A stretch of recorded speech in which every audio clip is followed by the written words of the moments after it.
우리에게 필요한 말씀으로 선포하여 주시옵소서. 예수님의 이름으로 기도합니다. 아멘. 어제 한국이 사고를 한번 쳤죠. 월드컵에 그 올림픽 축구 4강에 올라갔습니다. 영국하고 게임을 해서 한국이 이겼습니다. 그 TV를 봤는데 페널티까지 갔기 때문에 가슴 저리면서 봤습니다. 아주 멋진 승리를 했는데 끝나자마자 네이버 딱 가봤더니 4강 신화 재현하다 이렇게 그래서 한국에서도 아주 굉장한 반향을 일으키고 있고요. 아마 홍명보 감독이 이러다가 월드컵 감독도 하지 않을까 이런 생각을 하게 됩니다. 아무튼 한국 사람들이 이제는 많이 운동에 자신감을 얻어서 축구도 이제 상당히 강국으로 접어들고 있다는 생각이 해봤습니다. 우리도 이 미국에 살면서 좀 더 멋지고 또 아름다운 삶들을 살아갈 수 있게 되기를 원합니다. 다시금은 이제 사도행전 18장 말씀으로 돌아옵니다. 바울은 이전에 17장 말씀을 보면 바울은 아테네에서 지적인 사람들 전도하기 위해서 자신이 가진 철학적인 지식을 동원하여 전도를 해보려고 했지만 전도의 결실이 별로 얻지 못했습니다. 하지만 바울은 계속해서 전도하기 위해 이제 아테네를 떠나 고린도 지역으로 옮겼습니다. 오늘 본문은 고린도 지역에서 활동했던 바울의 사역에 대해서 간단하게 보고를 하고 있는데 이 바울의 사역을 보고하는 가운데 맨 처음 소개하고 있는 것이 바로 한 유대인 부부를 소개하고 있습니다. 2절 말씀을 보면 브리스길라라는 여자의 이름이 나옵니다. 그리고 2절 초반에는 아굴라라고 하는 남자 이름도 나옵니다. 이들이 부부인데 바울의 사역을 맨 처음 보고하는 데 있어서 이들의 이름이 등장하는 것을 보면 이들이 상당히 사도 바울에게 중요한 인물이었고 교회에게 상당히 큰 영향력을 미쳤던 것 같습니다. 그런데 주로 이제 아굴라와 브리스길라라는 이름이 본문에 이렇게 나오지만 보통 아굴라와 브리스길라의 가족을 소개할 때 사도 바울이 브리스길라라는 이름을 먼저 소개하고 아굴라라는 이름을 나중에 소개합니다. 고대에도 마찬가지고 요즘도 마찬가지지만 보통 소개할 때는 남편 이름을 먼저 소개하고 아내를 소개하는 것이 통례입니다. 당시에는 더 그랬죠. 그래서 중요한 사람이 더 먼저 소개되고 덜 중요한 사람이 나중에 소개되는 것이 보통 이 당시 통념인데 사도 바울은 항상 브리스길라라는 여인의 이름을 먼저 언급하고 나중에 아굴라라는 사람의 이름을 언급하게 되어졌습니다. 보통 이렇게 이름이 언급되어진 거 보면은 브리스길라라는 여인이 보통 사람이 아니었다. 이 정도는 눈치를 챌 수 있을 것입니다. 그죠? 보통 여인은 아니었던 것 같아요. 초대교회에 상당히 큰 영향을 갖고 있는 초대교회 여성 리더십의 한 사람이라고 볼 수가 있습니다. 그런데 이 사도 바울은 이 평생토록 이 부부를 잊지 못하고 있는 것들을 우리는 성경을 통해서 확인해 볼 수가 있습니다. 로마서 16장 말씀을 보면 로마서에서 편지를 쭉 쓰고 나서 로마 교인들에게 브리스길라와 아굴라에게 문안하라 이렇게 이야기합니다. 그리고 디모데후서 4장 19절 말씀을 보면 로마 감옥에서 바울이 디모데에게 편지를 썼는데 마지막에 디모데에게 뭐라고 권유하면서 편지를 끝마무리하냐면 브리스길라와 아굴라를 꼭 문안해라. 이렇게 브리스길라와 아굴라를 반드시 사도 바울 인생 가운데 챙겨내고 있음을 우리는 성경을 통해서 확인해 볼 수가 있죠. 이들은 아주 깊은 영적인 교제가 있었었고 평생을 가슴에 품고 살고 아마 평생을 동지의식을 가지며 살았던 가장 우애가 돈독했던 사람 중에 한 부부가 이 브리스길라와 아굴라 부부였던 것 같습니다. 이들의 만남은 이렇게 시작되었죠. AD 39년경에 성경 기록된 대로 글라우디오 황제는 유대인들을 로마에서 추방했습니다. 로마에서 추방당한 유대인들 중에서 브리스길라와 그 남편 아굴라는 고린도 지역으로 정착하게 되었습니다. 브리스길라와 아굴라는 출신이 다릅니다. 브리스길라는 성경학자들에 의하면 로마의 귀족 가문 중에 한 가문이라고 합니다. 아굴라는 유대인입니다. 그래서 아마 로마에 추방하다가 이렇게 이제 유대인과 이제 로마 그 귀한 가문을 만나서 이렇게 결혼하게 돼서 아마 살게 된 것입니다. 아무튼 그런 상황 속에서 브리스길라는 어쨌든 그 추방 명령에 따라서 아골라를 따라서 고린도 지역과 함께하게 되어졌고, 이제 고린도에서 바울과 이들과의 역사적인 만남이 시작. 근데 바울은 굉장히 이들과의 깊은 친밀한 관계 유지되고 있는 것들을 성경을 통해 다시 한번 확인할 수 있는 것은 뭐냐면요, 우리 18장 나중에 보면은 고린도에서 소요가 일어납니다. 그래서 바울이 브리스길라와 아골라를 떠나서 수리아 지역으로, 고린도 지역을 떠나서 수리아 지역으로 옮기게 되어졌을 때 브리스길라와 아골라가 그동안 고린도에서 닦았던 그런 생업을 포기하고 바울을 따라 나섭니다. 그러면서 3차 전도 여행을 바울과 함께하게 되어지면서 바울을 물심양면으로 이렇게 서포팅하고 또 지지하고 또 바울을 헌신적으로 도왔던 사람입니다. 아무튼 이렇게 바울은 이 브리스길라와 긴밀한 관계를 갖게 되면서, 브리스길라와 아골라의 부부와 긴밀한 관계를 갖게 되면서 평생을 가슴에 품는 동지요, 그 다음에 친구처럼 지낼 수 있었습니다. 저는 가끔 이렇게 이 장면들을 묵상하다 보면은, 저도 바울처럼 목회하는 동안에 이렇게 평생을 친구처럼 동행하며 지낼 수 있는 그런 벗 하나 있었으면 좋겠다, 이런 생각을 해보게 되어집니다. 내가 목숨까지도 내어줄 수 있는 사람, 나를 위해서 목숨까지도 내어줄 수 있는 벗, 이런 사람을 만날 수 있다면 우리 인생 가운데 얼마나 행복할까, 이런 생각을 해보게 되어졌습니다.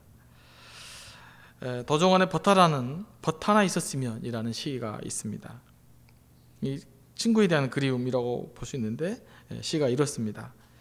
마음이 울적할 때 저녁 강물 같은 벗 하나 있었으면, 날이 저무는데 마음 산 그림에처럼 어두워 올 때 내 그림자를 안고 조용히 흐르는 강물 같은 친구 하나 있었으면, 울리지 않은 악기처럼 마음이 비어 있을 때 낮은 소리로 내게 오는 벗 하나 있었으면, 그와 함께 노래가 되어 들에 가득 번지는 벗 하나 있었으면, 오늘도 어제처럼 고개를 다 못 넘고 지쳐 있는데 달빛으로 다가와 등을 쓰다듬어주는 벗 하나 있었으면, 그와 함께라면 칠흑 속에서도 다시 먼 길 갈 수 있는 벗 하나 있었으면, 이런 시가 있습니다.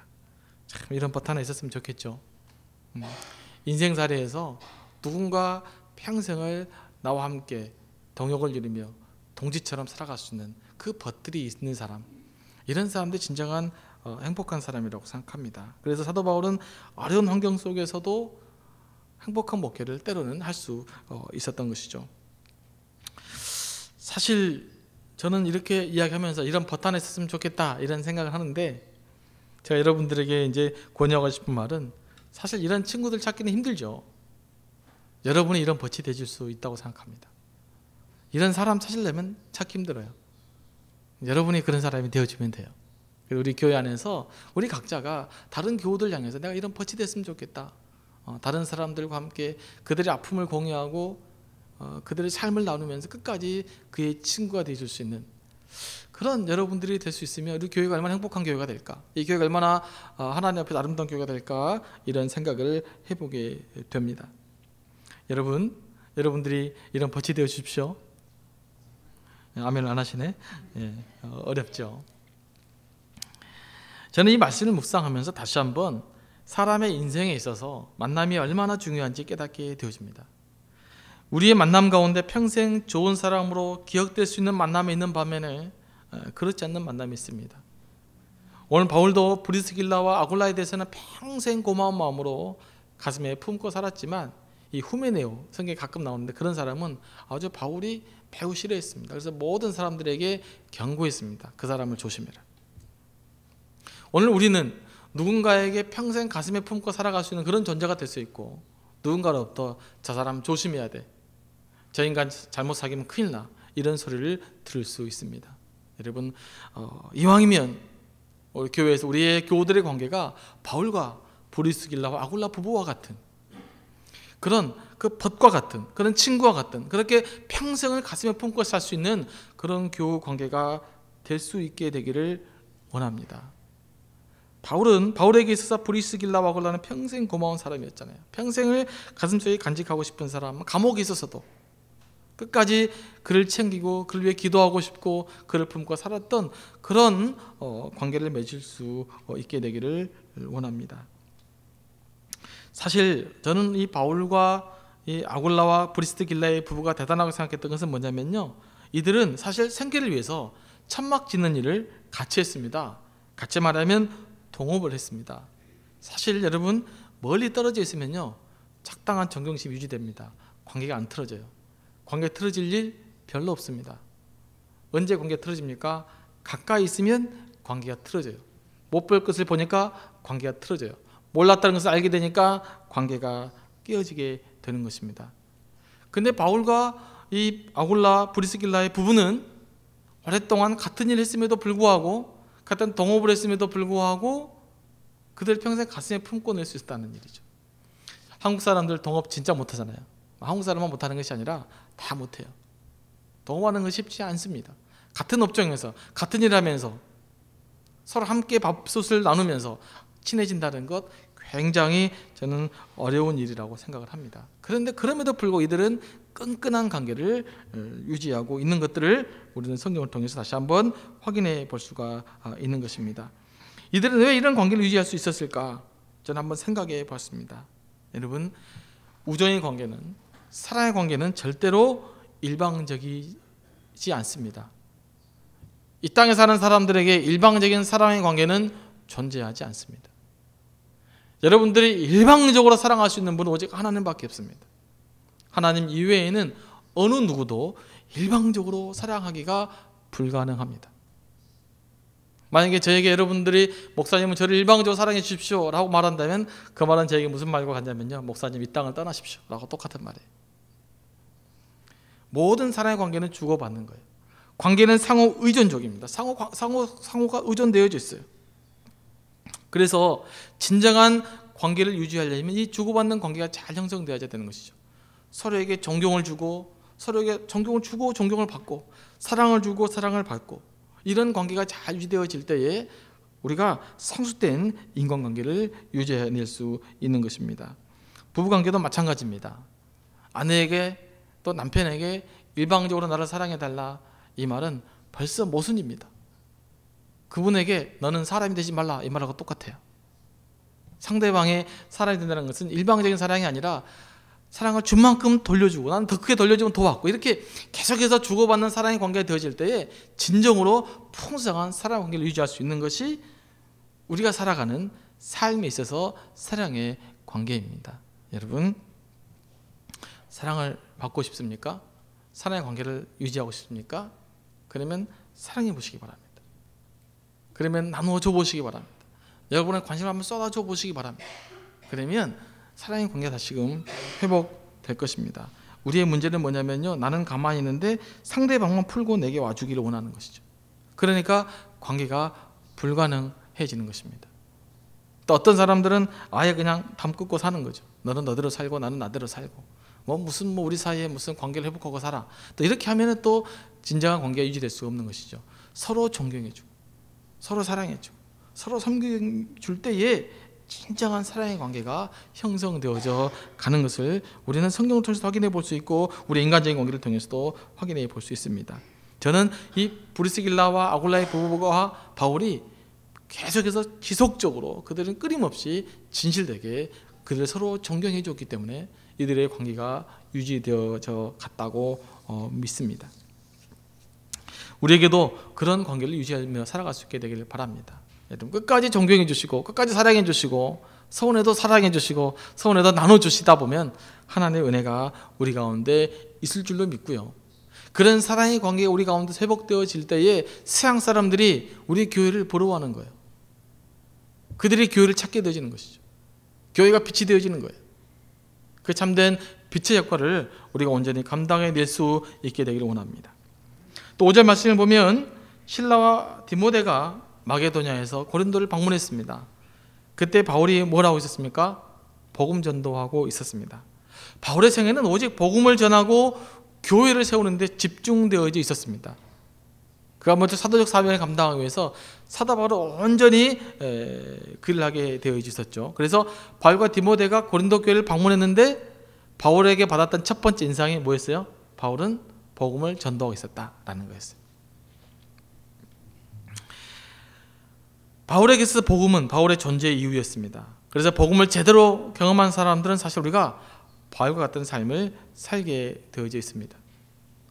복음이 무엇입니까? 기쁜 소식입니다. 왜 기쁜 소식입니까? 그 복음 안에 사랑이 있고 그 복음 안에 생명이 있기 때문에 그렇습니다. 여러분, 십자가의 사건은 제가 누누이 말하지만 윤리적인 사건이 아니라 생명의 사건입니다. 십자가의 사건을 통해서 우리가 생명을 얻을 수 있고 생명이 새로워질 수 있고 하나님 나라의 백성이 될 수 있는 것입니다. 이 생명을 가진 이 바울은 이 생명의 원리에 따라서 가만히 있을 수가 없었던 것이죠. 창세기에 보면은 생명의 원칙이 나옵니다. 그것이 뭡니까? 생육하고 번성하는 것입니다. 생명이 있다면, 내 안에 예수 그리스도 생명이 있다면, 그 생명이 살아 숨쉰다면 그 생명은 생육하고 번성해야 되는 거예요. 나를 통해서 바깥으로 쏟아져 나가서 다른 사람들의 생명을 살리고 그들에게 새로운 생명을 주고 그들에게 또 생명력 있는 삶을 살 수 있도록 내가 도전하는 거예요. 그게 생명력 있는 삶입니다. 사도 바울이 예수 그리스도의 생명을 갖고 있었기 때문에, 사도 바울에서 막 숨쉬고 살았기 때문에 사도 바울은 그냥 있을 수가 없었던 거죠. 다른 사람들에게 예수 그리스도 생명을 나눠 줄 수밖에 없는 삶을 살았던 것입니다. 저는 우리도 이런 사도 바울과 같은 생명의 역동적인 능력이 우리 안에서 회복되어져야 될 줄로 믿습니다. 여러분 안에 예수 그리스도의 생명이 꿈틀거리고 있습니다. 믿으십니까? 예수 그리스도 생명이 여러분 안에 꿈틀거리고 있는 거예요. 그 생명이 꿈틀거릴 때 그 생명을, 그 꿈틀거림을 막지 마십시오. 그냥 꿈틀거리도록 놔두십시오. 그러면 여러분도 역동적인 그런 삶을 살 수 있을 것입니다. 아무튼 사도 바울은 이렇게 열심히 복음을 증거했지만 사도 바울은 복음을 증거할 때마다 방해와 핍박을 받았습니다. 참, 유대인들은 두 가지로 반응했어요. 복음을 들을 때 경건한 유대인들은 그 복음을 상고하고 묵상하고 예수 그리스도를 믿었고요, 한쪽 극단주의자들은 철저하게 복음을 반대하고 핍박하고 복음을 증거하는 자들을 죽이려고 했습니다. 오늘 사도 바울도 고린도에서 복음을 증거했을 때 초기의 고린도 지역의 반응은 사도 바울에 대해서 매우 적대적이었습니다. 자, 6절 말씀을 한번 보시면, 사도 바울이 복음을 증거할 때에 그들이 대적하여 비방하거늘 바울이 옷을 털며 이르되 너희 피가 너희 머리로 돌아갈 것이요 나는 깨끗하니라. 이후에는 이방인에게로 가리라. 이렇게 말했습니다. 이 복음에 대한 바울의 태도, 우리는 한번 살펴볼 수가 있어요. 저는 이 말씀이 굉장히 많은 도전이 되어졌습니다. 사도 바울이 이와 동일한 반응을 한번 보였습니다. 13장에서 비시디아 안디옥에서 사도 바울이 복음을 증거할 때에 유대인들이 핍박했습니다. 그때 사도 바울 신발에는 먼지털을 털어버리고 그 지역을 떠났습니다. 비슷한 이야기하면서 나는 이방인에게로 가겠다 이렇게 이야기하면서 떠나게 되어졌던 것이죠. 바울은 복음의 열정이 가득한 사람이었습니다. 오직 복음이 그의 인생의 삶의 목적이 의미였습니다. 그러나 사도 바울이 복음을 위해서 자기 자신에게 비굴한 복음의 태도를 취하지 않았다는 것이죠. 사도 바울의 복음에 대한 태도는 언제나 당당했습니다. 바울은 복음을 위해서 구걸하지 않았다는 말입니다. 예수 좀 믿어주세요 라고 통사정하는 것이 아니라 예수를 믿고 구원을 받으라고 당당하게 외쳤던 것입니다. 유대인들이 복음을 거부했을 때 바울은 유대인들이 복음을 받아들이기를 그렇게도 간절히 바랐음에도 불구하고 오늘 말씀에 보면은 너희 피가 내게로 돌아갈 것이다, 이 문제에 대한 책임은 내게 없다라고 당당하게 말하는 것들을 볼 수가 있습니다. 사실 이 바울의 태도는 뭐냐면요, 안 믿으면 너희만 손해지 라는 태도예요. 바울의 복음에 대한 태도에 비추어 볼 때 교회가 교인 한 사람을 얻기 위해서 아무런 원칙도 없이 당당한 태도를 포기하고 비굴한 태도를 갖는 것은 성서적이 아닙니다. 교인 한 사람을 위해서 모든 걸 다 포기하는 것은 교회다운 일이 아닙니다. 우리는 복음을 장사하는 것이 아니에요. 복음은 생명을 나눠주는 거예요. 생명을 나눠주는 자가 어떻게 비굴해질 수가 있겠어요? 저는 오늘 특히 이민교회를 보면서 이런 부분들에 대한 많은 안타까움이 있습니다.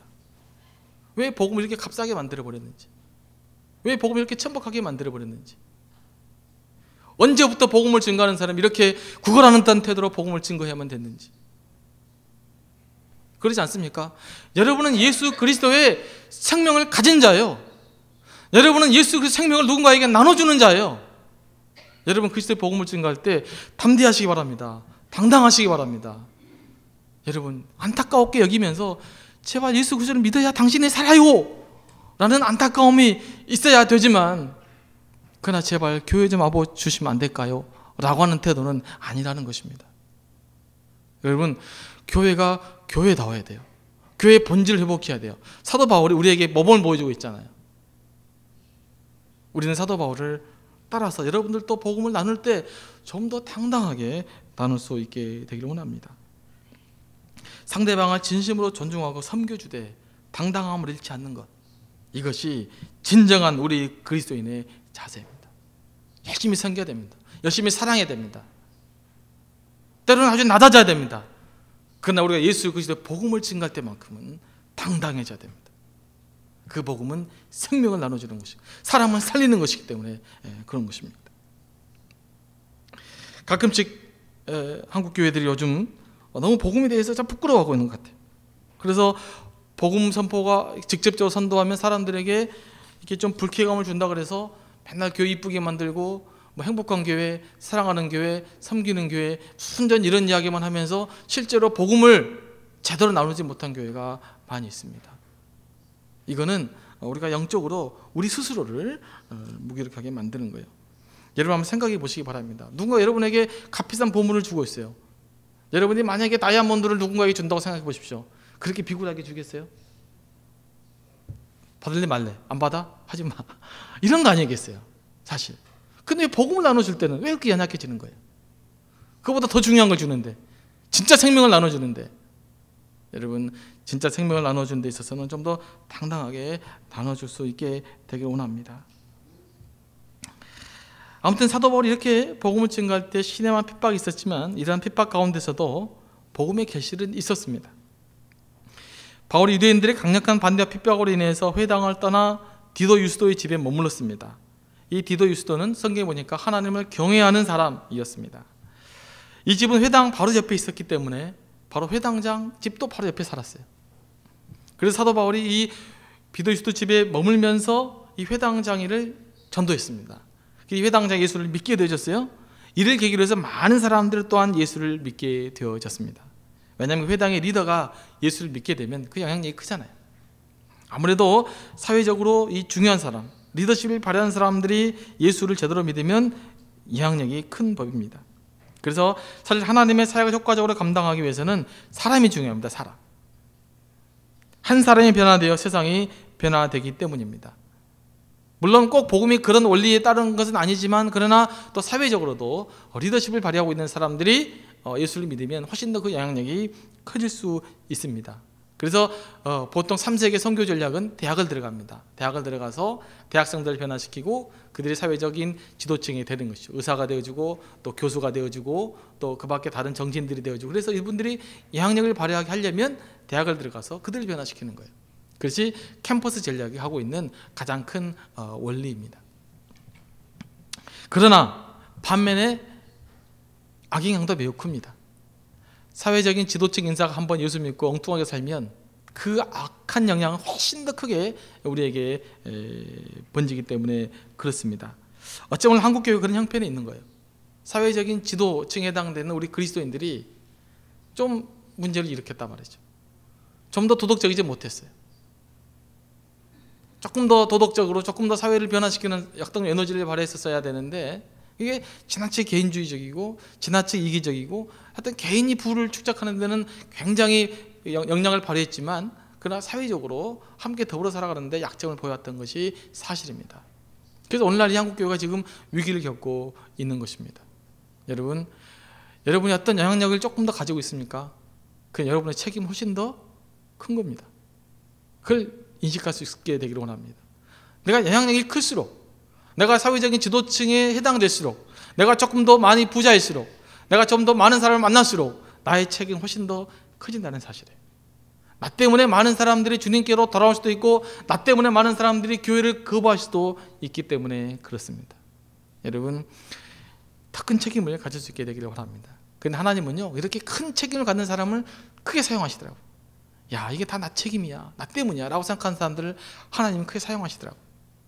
뭐 이건 당신 때문이지 뭐 나 때문이야, 다 뭐 세상이 그래, 이런 사람을 쓰는 것이 아니라 바로 나가 그 문제에 대한 책임을 지고 바로 나 때문이라고 고백할 때에 하나님은 우리를 크게 사용하실 줄로 믿습니다.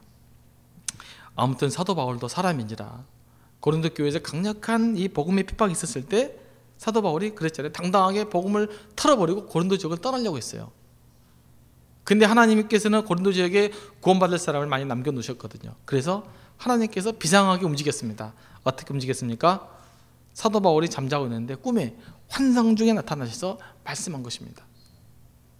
뭐라고 말씀했습니까? 9절 말씀, 밤에 주께서 환상 가운데 바울에게 말씀하시되 두려워하지 말고 침묵하지 말고 말하라. 내가 너와 함께 있음에 어떤 사람도 너를 해할 자가 없을 것이니 이는 네 성 중에 내 백성이 많음이라 하시더라. 하나님께서 바울에게 원하시는 것이 뭐였어요? 두려워하지 말고 침묵하지 말고 전도해라는 거예요. 사도 바울도 강력한 반대 때문에 마음이 위축되어졌고 두려움이 있었지만, 그러나 사도 바울의 위대한 점은 뭐냐면요, 그런 위축되고 자신감이 없었을 때에도 하나님께서 나타나셔서 말씀했을 때는 그 말씀에 순종했다는 거예요. 사도 바울의 능력은 어찌 보면요, 바울의 열정에 있는 것이 아니라 하나님이 나타나실 때 하나님의 말씀에 대한 순종의 능력에 있는 것이었습니다. 사도 바울이 소아시아로 건너가라고 했을 때 길이 막혔어요. 환상 중에 마게도냐 사람이 나타나서 우리를 도우러 와라. 그래서 사도 바울은 그 말이 하나님의 음성으로 확신하고 마게도냐로 발걸음을 들이면서 유럽 전도가 트였던 것입니다. 사도 바울의 그 강력한 능력은 그가 결정적인 순간에 하나님의 말씀에 순종했을 때 나타나는 능력입니다. 때로는 우리도 우리 삶을 살다가 어려울 때가 있고 귀찮을 때가 있고 두려울 때가 있고 잠시 쉬고 싶을 때가 있을 것입니다. 그런다고 할지라도 하나님께서 말씀하시면 순종할 수 있게 되길 원합니다. 하나님 여러분 마음속에 깊은 깨달음을 주시면 그걸 하나님의 음성으로 듣고 순종하며 하나님께 나갈 수 있게 되길 원합니다. 그럴 때 하나님의 놀라운 역사가 우리 가운데 이루어질 것이기 때문에 그렇습니다. 저는 이 말씀을 삶의 현장 가운데서 한번 묵상해 봤습니다. 여러분 삶에 문제가 있으십니까? 어려움들이 있으십니까? 고민들이 많으십니까? 하나님께 나와서 두려워 말고 외치시기 바랍니다. 하나님께 담대하게 외치시기 바랍니다. 그리고 하나님께서 여러분과 함께 하실 것입니다. 하나님께서 이 바울을 위로했던 가장 큰 위로의 말씀이 뭐나? 물론 어제 새벽 예배 때도 말씀했었지만 10절, 내가 너와 함께 있음에 어떤 사람도 너를 대적하여 해롭게 할 자가 없습니다. 하나님이 어떻게 위로했어요? 바울아, 걱정하지 마라. 내가 너와 함께 할 것이라. 여러분, 우리 영적인 그리스도인들의 가장 큰 위로는 무엇인지 아십니까? 하나님이 나와 함께 하시다고 하는 사실이에요. 그 사실을 믿으십니까? 하나님이 여러분과 함께 하십니다. 믿으십니까? 우리가 언제 무기력해진지 아십니까? 언제 당황해진지 아십니까? 언제 지친지 아십니까? 하나님이 나와 함께하고 있다는 사실들을 잊어버릴 때예요. 여러분이 예수 그리스도 한번 믿는 순간, 붙잡는 순간 하나님은 결코 여러분을 떠나지 않으신다는 것이 성경의 약속이십니다. 하나님은 절대 여러분을 떠나지 않을 것입니다. 아니, 않고 여러분과 함께 계실 것이고 앞으로도 영원히 여러분과 함께 하실 것입니다. 여러분들이 어떤 어려움을 당하든지 어떤 고난을 당하든지 어떤 역경에 직면해 있든지 간에 하나님은 여러분을 떠나지 않는다고 하는 사실들을 믿으시기 바랍니다. 이게 믿음입니다. 이 믿음이 있어야 우리는 영적으로 승리할 수 있는 것입니다. 이렇게 하나님의 위로를 경험하려면 영적으로 좀 민감해야 돼요. 사도 바울의 꿈이 환상 중에 딱 나타나 주님 만났잖아요. 주님이 느닷없이 사도 바울의 환상이 나타나는 것이 아니에요. 사도 바울은 시가 있는 시때때로 뭐 하는 사람이었어요? 기도하는 사람이었어요. 기도하다 보니까 마음이 영적으로 아주 민감해진 거예요. 그러니까 하나님의 음성을 들을 수 있는 귀가 열린 것입니다. 여러분, 하나님의 음성은요, 어느 날 갑자기 확 막 귀에 들리는 것처럼 들릴 수도 있어요. 그런데 어느 날 갑자기 안 들립니다. 기도하는 중에 들리는 거예요. 찬송하는 중에 들리는 거예요. 말씀 묵상하는 중에 들리는 거예요. 이 훈련을 하나님 음성을 민감하게 들을 수가 있어요. 하나님의 음성이 들려야 순종을 해보지. 하나님의 음성이 안 들리는데 어떻게 순종을 해보겠어요? 하나님 순종하고 싶은데 하나님의 마음에 어떤 말씀의 확신을 주셔야 내가 순종할 거 아니에요. 하나님의 말씀에 순종하려면 하나님의 음성을 들을 수 있게 되기를 원합니다. 말씀을 통해서 기도 가운데, 찬양 가운데, 말씀을 듣는 가운데 영적으로 민감해져서 하나님과 깊은 교제 시간을 유지할 수 있게 되기를 원합니다. 그리고 하나님께서 여러분 가슴속에 명령하실 때에 담대하게 순종할 수 있게 되기를 원합니다. 그럴 때 하나님의 놀라운 일들이, 위대한 일들이 우리에게 넘쳐날 것입니다.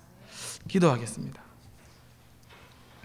사랑하는 하나님 아버지, 감사합니다. 오늘 또 우리를 말씀으로 위로해 주셨는데 하나님 그 말씀 붙들고 살아갈 때 하나님 우리에게 영적인 능력을 더해 주옵시고 우리를 회복하여 주옵시기를 간절히 바라곤 합니다. 우리가 때때로 복음에 대해서 부끄러워했던 우리의 모습을 주님 용서하여 주시옵소서.